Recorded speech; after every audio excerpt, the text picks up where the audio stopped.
especially among young women, but also across all age groups. It is not an autoimmune disease, at least as far as we can tell now.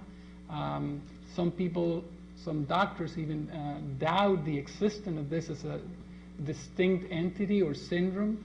But I have to tell you that after being in practice for so long, you see that the patients have certain distinct characteristics where you can make the diagnosis of fibromyalgia. And typically there's widespread body pain.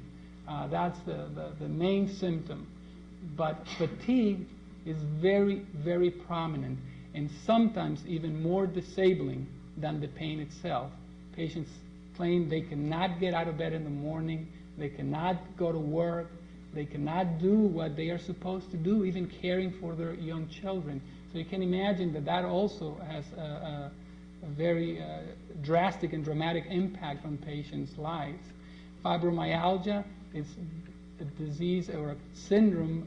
It's not a disease that we diagnose based on the history, and Dr. Kaplan mentioned how that's how we arrive at the diagnosis. In all cases, we take a very careful history. After 5 minutes of talking to a patient, if you don't have a good idea of what's going on, then you're usually in trouble.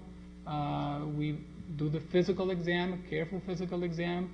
We do blood tests. We may take some x-rays, sometimes MRIs, and then we put everything together and try to arrive at the correct diagnosis.